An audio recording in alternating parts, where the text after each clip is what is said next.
नमस्कार दोस्तों, RTG reports पर आज की फटाफट खबरों को लेकर एक बार फिर हम हाजिर हैं। इस वीडियो में हम आपको बताने वाले हैं आज की बेहद बड़ी खबरें, लिहाजा इस वीडियो को पूरा देखें। इसलिए दोस्तों इस वीडियो को लाइक और शेयर भी जरूर कर दें। आज की बड़ी खबरों में आपको बताएंगे पेट्रोल और डीजल के दाम में कोई बदलाव नहीं है, जाने आज कितनी है कीमत। जी हां दोस्तों, पेट्रोल और डीजल की कीमतों में आज कोई बड़ा बदलाव नहीं किया गया है। साथ ही आप जानेंगे किसानों को 15-15 लाख रुपए देगी सरकार, खेती के साथ कर सकते हैं कोई भी बड़ा बिजनेस। जी हां, किसानों को सरकार 15-15 लाख रुपए दे रही है। साथ ही आप जानेंगे फिर रिकॉर्ड ऊंचाई पर पहुंचा सोना, सोने के आज के भाव हम बताएंगे। जी, सोने के दाम में कितनी बढ़ोतरी हुई है आज हम आपको इस वीडियो में बताएंगे। कोरोना काल में इन लोगों को सरकार ने दी है बड़ी राहत, मिलेगी अस्थायी पेंशन। जी हां, सरकारी कर्मचारियों को अस्थायी पेंशन देने का सरकार ने बड़ी घोषणा कर दी है। साथ ही पीएम मोदी ने नया तोहफा दिया है, रिटायर होने वाले कर्मचारियों को सबसे बड़ी चिंता दूर कर दी है। मोदी सरकार ने नया तोहफा दिया है, रिटायर होने वाले सरकारी कर्मचारियों की सबसे बड़ी चिंता दूर कर दी है। तो चलिए बढ़ते हैं आज की पहली बड़ी खबर की ओर। पेट्रोल और डीजल के दाम में कोई बड़ा बदलाव नहीं किया है। आज कितना है कीमत? सरकारी तेल कंपनियों द्वारा आज पेट्रोल और डीजल की कीमत में कोई तब्दीली नहीं की गई है। दिल्ली, मुंबई और चेन्नई और कोलकाता में पेट्रोल और डीजल के दाम पहले की तरह ही हैं। जाने प्रमुख महानगरों में कितनी है कीमत। आज दिल्ली में पेट्रोल की कीमत 80.43 रुपये प्रति लीटर है, वहीं डीजल की कीमत 81.94 प्रति लीटर है। IOCL की वेबसाइट से मिली जानकारी के अनुसार कोलकाता, मुंबई और चेन्नई में 1 लीटर की कीमत क्रमशः 82.10, 87.19 और 83.63 रुपये प्रति लीटर है। डीजल की कीमत की बात करें तो इन महानगरों में इसका दाम क्रमशः 77.4, 80.11 और 78.86 रुपये है। आपके शहर में कितना है दाम? पेट्रोल डीजल की कीमत पर आप SMS के जरिए भी जान सकते हैं। इंडियन ऑयल की वेबसाइट के अनुसार आपको RSP और अपने शहर का कोड लिखकर 9224992249 पर भेजना होगा। हर शहर का कोड अलग अलग होता है जो आपको IOCL की वेबसाइट से मिल जाएगा। आपको बता दें कि प्रतिदिन सुबह 6 बजे से पेट्रोल और डीजल की कीमतों में बड़ा बदलाव किया जाता है। सुबह 6 बजे ही नई दरें लागू हो जाती हैं। पेट्रोल व डीजल के दामों में एक्साइज ड्यूटी, डीलर कमीशन और अन्य चीज़ें जोड़ने के बाद इसका दाम लगभग दोगुना हो जाता है। विदेशी मुद्रा दरों के साथ साथ अंतर्राष्ट्रीय बाजारों में क्रूड की कीमतें क्या हैं, इस आधार पर रोज पेट्रोल और डीजल की कीमतों में बदलाव होता है।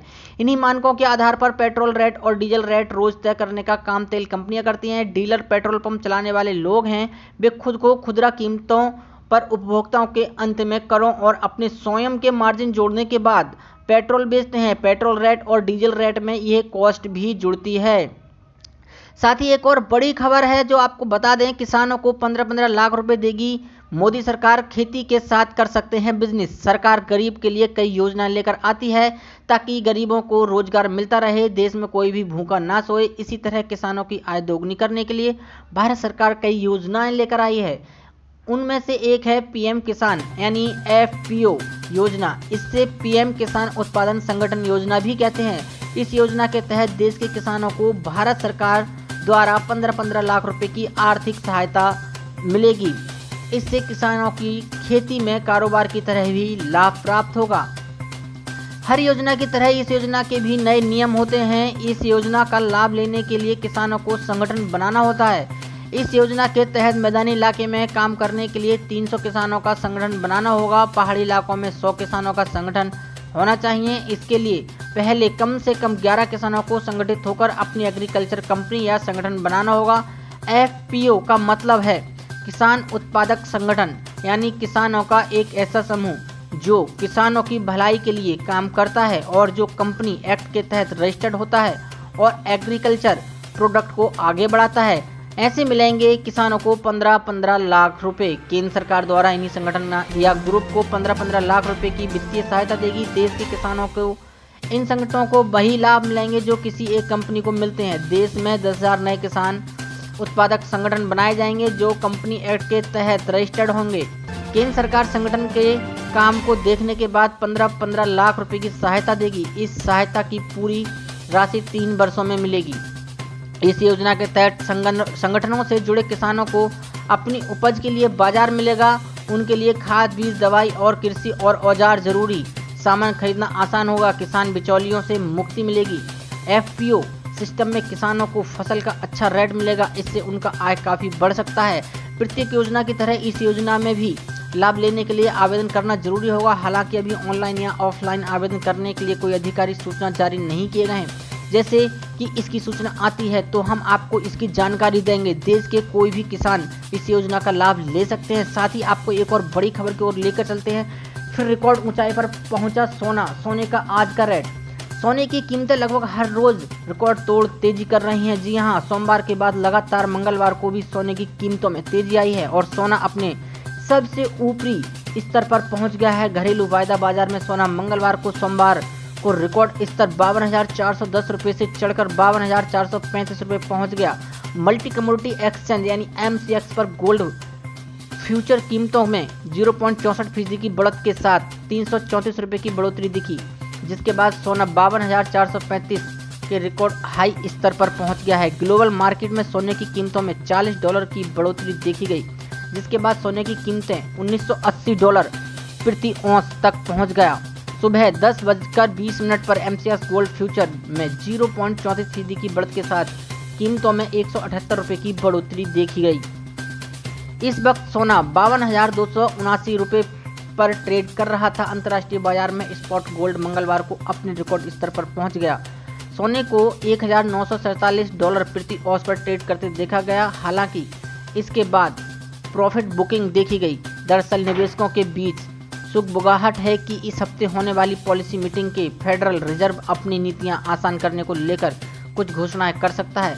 बता दें कि पिछले कुछ हफ्तों में सोने में लगातार तेजी देखी जा रही है। दरअसल कोविड-19 से बिगड़ी अर्थव्यवस्था और दुनिया की दो बड़ी इकोनॉमी चीन और अमेरिका के बीच आर्थिक मोर्चे पर तनाव के चलते सोने की कीमत लगातार बढ़ी है।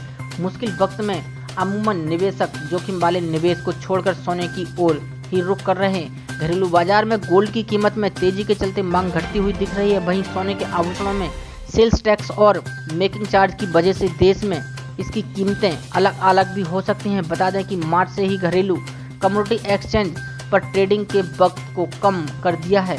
वहीं मंगलवार को घरेलू स्टॉक मार्केट में भी तेजी देखी गई है। ऑटो और IT कंपनियों को शेयर में तेजी आई है।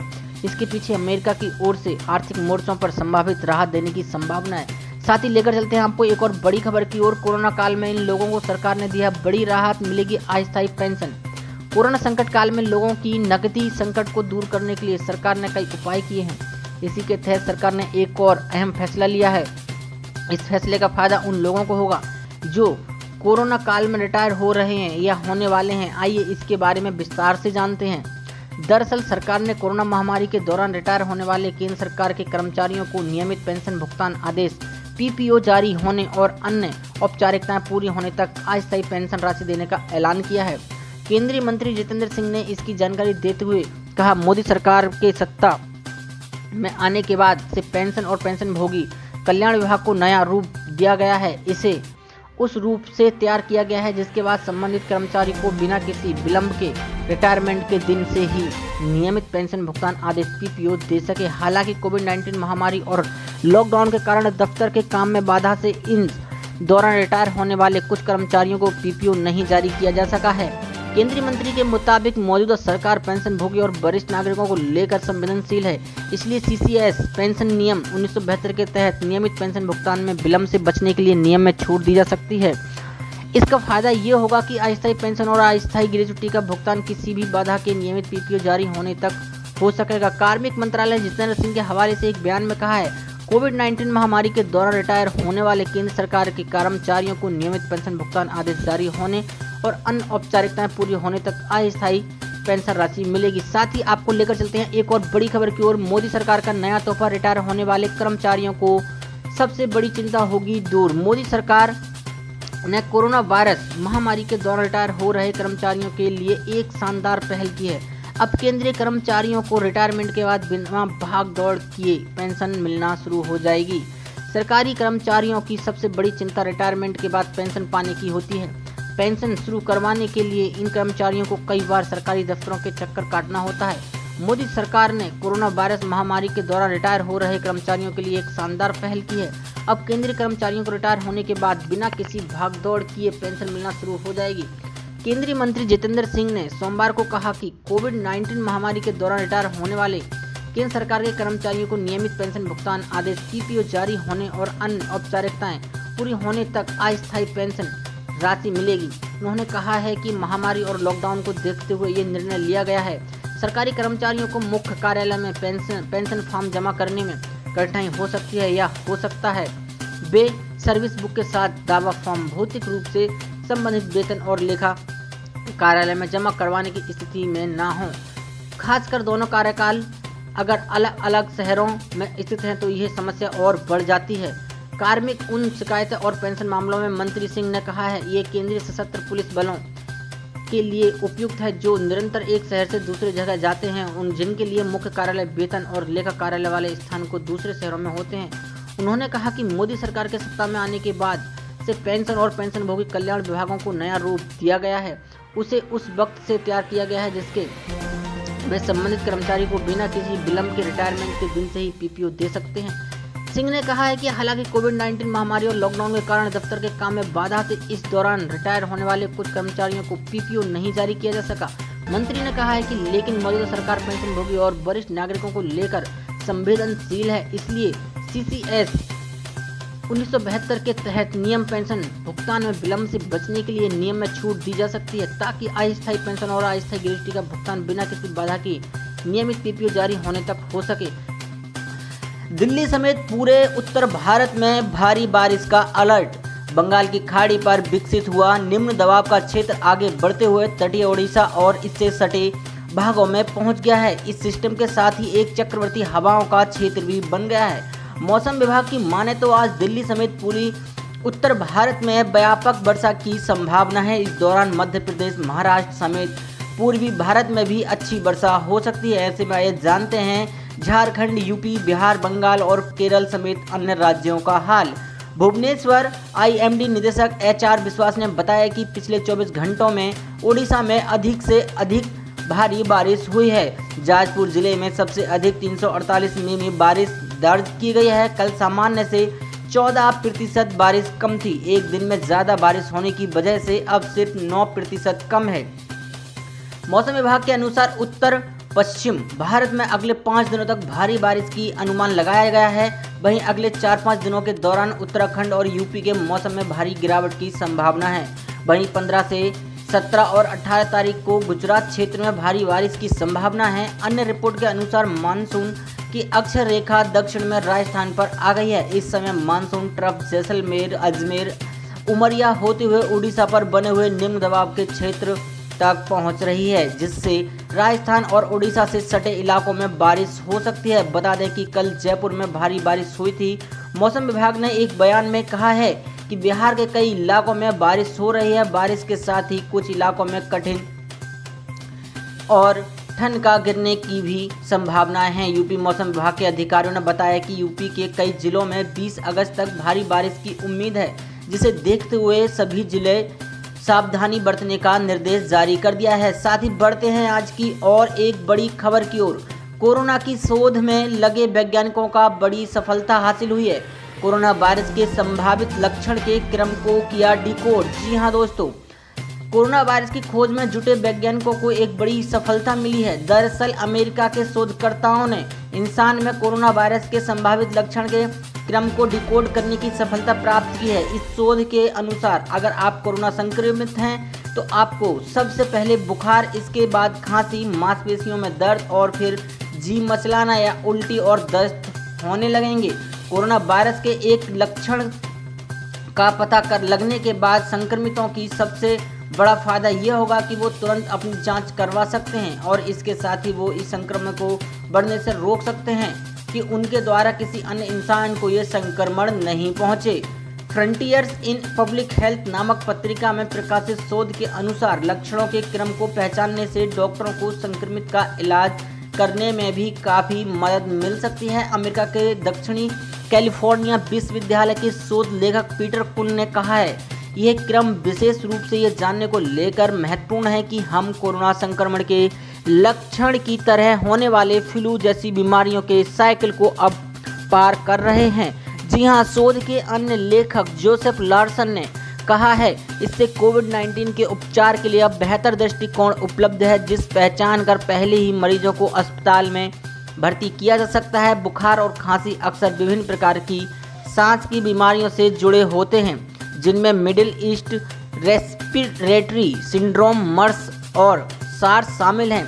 कोरोना वायरस को लेकर इससे पहले भी कई बार के दावे किए जा चुके हैं। इससे पहले वैज्ञानिकों ने नए लक्षणों का पता लगाने का दावा करते हुए कहा था।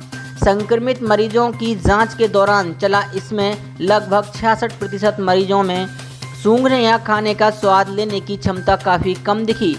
इसके अलावा एक अन्य नए लक्षण डायरिया का भी दिखा। ये लक्षण कोरोना के 30% मरीजों में दिखाई दिया है। साथ ही बढ़ते हैं आज की एक और बड़ी खबर की ओर। गोल्ड की कीमतों में एक हफ्ते में 4,000 रुपये की गिरावट। जानिए क्या है आपके शहर का रेट। भारत में भी पिछले एक सप्ताह में सोने की कीमतों में लगभग 4,000 रुपये की गिरावट देखने को मिली है। अंतर्राष्ट्रीय बाजार में गिरावट के कारण भारत में सोने की कीमतों में इतनी ज़्यादा कमी देखने को मिली है। शुक्रवार को गोल्ड 1.5% की गिरावट के साथ 52,170 रुपये प्रति 10 ग्राम पर बंद हुआ था। 7 अगस्त को गोल्ड की कीमत में 56,200 रुपये का उच्चतम स्तर छुआ था। इस हिसाब से शुक्रवार को समाप्त हुए सप्ताह में सोना पिछले हफ्ते के उच्चतम स्तर से 4,000 रुपये कम हुआ, यानी 10 ग्राम अब सोना 4,000 रुपये सस्ता बिक रहा है। इस दौरान चांदी की कीमत में भी 4,000 रुपये की गिरावट दर्ज की गई। इसके साथ ही चांदी 67,220 रुपये प्रति किलोग्राम पर बंद हुई। बता दें कि अंतर्राष्ट्रीय बाजार में इस सप्ताह गोल्ड की कीमतों में 4% की गिरावट दर्ज की गई है। अमेरिका में सरकारी बॉन्ड यील्ड के कीमत में बढ़ोतरी की वजह से दुनिया भर में सोने के भाव गिरते चले गए। वहीं सोने की कीमतें बढ़ने की वजह से निवेशकों ने मुनाफा वसूली की। इस वजह से गोल्ड की कीमतों में गिरावट दर्ज की गई। वहीं चेन्नई में 10 ग्राम सोने की कीमत 22 और 24 कैरेट के हिसाब से 51,120 रुपये और 55,770 रुपये थी, जबकि मुंबई में 22 कैरेट की कीमत 51,200 रुपये थी। लखनऊ में 22 और 24 कैरेट गोल्ड कीमत 51,170 और 55,110 थी। वहीं पटना में ये दरें 51,210 और 52,210 रुपये प्रति 10 ग्राम